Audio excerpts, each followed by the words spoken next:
अस्सलाम वालेकुम नाज़रीन, आपको अपने चैनल में खुश आमदीद कहते हैं। याहिया ड्रामे की आने वाली किस्त की बात करते हैं, जिसमें याहिया की मंगनी जो है वो हो जाती है उसकी पसंद से मिली के साथ, और दोनों बहुत खुश हैं। मंगनी की रस्म अदा हो गई और फिर उसकी बहन याहिया की बहन बुशरा की भी शादी तय हो जाती है और उसकी रस्म चल रही होती है माइयों की। तो उस दौरान सब बहुत खुश हैं, नाच गाना चल रहा होता है। लेकिन अचानक से उसकी जो दूसरी बहन है, उसका शौहर उसके कपड़ों पे खून लगा होता है और वो परेशान हाल आ जाता है वहाँ पे, और सब उसको देख के बड़ा परेशान होते हैं। और वो कहता है कि अली का एक्सीडेंट हो गया है। बड़ी ही मेहनत के बाद और बड़ी ही कोशिश के बाद ये इस किस्म में हमने देखा कि याहिया को पहले तो जो क्रिकेट का जुनून था, जो बहुत शौक़ था, और वो सेलेक्ट भी हो गया था क्रिकेट के लिए। लेकिन उसका बाप जो था वो पहले भी राज़ी नहीं था कि वो क्रिकेट खेले। और जब उसके कोलीग ने अपने चंद दोस्तों को भेजकर उसकी खूब ठुकाई करवाई और उसको बहुत पिटाई की हुई उसकी, और वह ज़ख्मी हालत में घर वापस आया, तो बाप ये देख कर बिल्कुल बर्दाश्त नहीं कर सका। सब परेशान हो गए। और जब उसका कोच और उसके सारे साथी आए, उन्होंने कहा कि हम जानते हैं कि ये सब किसने करवाया है, हम उसके ख़िलाफ़ FIR कटवाएंगे। तो उसके बाप ने मना कर दिया कि नहीं, मुझे बिल्कुल कुछ नहीं करवाना है, क्योंकि वो अमीर बाप का बेटा है, वो इसके ख़िलाफ़ फिर कोई कार्रवाई कर देगा, आइंदा से फिर इसको तंग करेगा, परेशान करेगा, और मैं ऐसा कुछ नहीं चाहता, क्योंकि ये गरीब बाप का बेटा है और हम दोनों उनका मुकाबला नहीं कर सकते। इसलिए ना तो ये क्रिकेट खेलेगा और ना ही वो उन लोगों के साथ कोई मुकाबला करेगा और जो कोई झगड़ा करेगा। बहुत दुखी होता है इस बात पे या बहुत रोता है, बहुत परेशान है। माँ भी उसके दुख को समझती है, दादी भी समझती हैं, लेकिन बाप के आगे मजबूर हैं, और वो ये भी देख रही हैं कि उसकी जो हालत हुई है उसके आगे वो कुछ बोल नहीं सकती। तो इस तरह उसका एक ख्वाब तो टूट गया। लेकिन दूसरी तरफ जब मिली के साथ उसकी दोस्ती के चर्चे होते हैं और उसकी माँ शिकायत लेकर आती है कि अपने बेटे को मना करें कि वो मेरी बेटी को वर्गला रहा है, तो इस पे दोनों घरों में झगड़ा भी होता है। लेकिन फिर माँ कहती है कि आप अपने शौहर से और अपने सास से कहती है कि आपने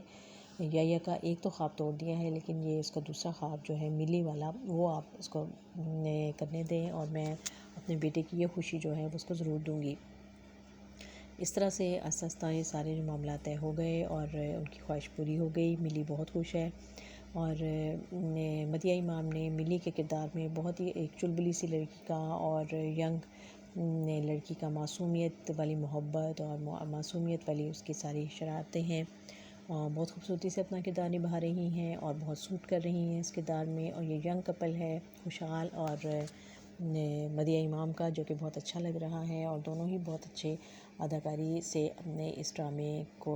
बढ़ा रहे हैं आगे, और इसकी कहानी को लोग पसंद कर रहे हैं और इनके कपल को पसंद किया जा रहा है। और फिर बुशरा की बात की जाए, जो उसकी बड़ी बहन है, उसने भी अपने करैक्टर के मुताबिक रहते हुए बहुत अच्छे अदाकारी का मुज़ाहरा किया है। और सब किरदार जो हैं वो इसमें काफ़ी अच्छे सेट हैं, कहानी भी बहुत अच्छी है और ख़ूबसूरती के साथ आगे बढ़ रही है। और जल्दी से कहानी को नए नए मोड़ दिए जा रहे हैं, और कुछ भी ऐसा नहीं है कि जो बहुत ज़्यादा किसी बात को लटकाया जाए या उसको किया जाए। बहुत अच्छे अंदाज में कहानी को जल्दी से आगे लेके जाया जा रहा है। और अब देखते हैं कि जो इतनी जल्दी इन दोनों की मंगनी कर दी गई है, तो क्या इनकी शादी भी इसी तरह जल्दी हो जाएगी, या उसमें कोई रुकावटें बनेंगी, या वो इस कहानी को इस रुख पर लेकर आएंगे कि मिली जो है उस घर में दुल्हन बनकर आ जाएगी, और फिर याहिया की जो फ़राइज़ हैं और याहिया की जो ज़िम्मेदारियाँ हैं, उनमें क्या मिली पिस कर रह जाएगी, क्योंकि वो इकलौती भाभी होगी इस घर की, और सब नंदों की और सब बहनों की और सब माँ बाप सब जो हैं,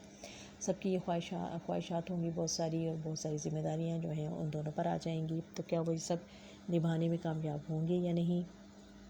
और अब देखते हैं कि ये राइटर ने बड़े खूबसूरती के साथ इस कहानी को चलाया है, और जो माशरे के जो इश्यूज़ हैं उनको बड़ी अच्छी तरीके से हाईलाइट किया गया है। एक तो ये कि टैलेंट को आगे जगह नहीं दी जाती और पैसा जो है वो हर जगह पर काम आता है और लोग इस पैसे से और अपने जो ताकत और जो पावर उनके पास होती है उससे गलत इस्तेमाल करते हुए टैलेंट को हमेशा पीछे रद्द कर देते हैं और वो बेचारे मायूस होकर रह जाते हैं। यही चीज़ इस ड्रामे में भी पेश की गई है। और दूसरी तरफ फिर ये भी दिखाया गया है कि जो लड़कियां अपने घरों में बैठी रिश्तों के इंतज़ार में बूढ़ी हो जाती हैं और उनके जहेज़ की कमी और बहुत सारे ऐसे वजह बन जाती हैं कि जिसकी वजह से वो आगे नहीं बढ़ पाती। और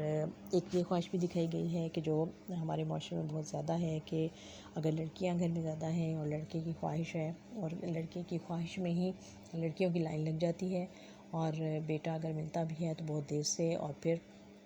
उस पर बहुत सारी तवक्कुआत हो जाती हैं जिसकी वजह से वो बच्चा भी जो है वो सारी उम्र फंसा रहता है और बहनें भी जो हैं वो उसकी वजह से बहुत सर्वाइव करती हैं और बहुत ज़्यादा उनको भी कुर्बानियाँ देनी पड़ती हैं। लेकिन अब आहिस्ता आहिस्ता इसकी यह की जो बड़ी बहन है उषा उसका किरदार उसका रवैया जो है काफ़ी हद तक बदल गया है और यकीनन जब उसकी शादी हो जाएगी तो उसमें और तब्दीली आएगी और यकीनन उसके जो साइकोलॉजिकल जो प्रॉब्लम्स थे उसके जो वो कम्प्लेक्स का शिकार थी कि मेरी ये एज इतनी हो गई है, मेरी छोटी बहन की शादी हो चुकी है, मेरे रिश्ते नहीं आ रहे और मेरी जो साथ की कोलीग्स थी उनके बच्चे भी हैं, बड़े बड़े बच्चे हो गए हैं उनके और मेरी शादी नहीं हो पा रही है और छोटों की शादियाँ होने वाली हैं, तो वो यकीनन इस कम्प्लेक्स से बाहर निकलेगी तो घर का माहौल भी काफ़ी बेहतर हो जाएगा और वो फिर अपने भाई को सपोर्ट भी करेगी। तो देखते हैं कि अब याहिया पर कैसी ज़िम्मेदारियाँ आती हैं और क्या याहिया अपना कोई ख्वाब पूरा करने में कामयाब होता है या वो हमेशा अपनी ज़िम्मेदारियाँ ही पूरी करता रहेगा। देखते रहिए ये ड्रामा याहिया।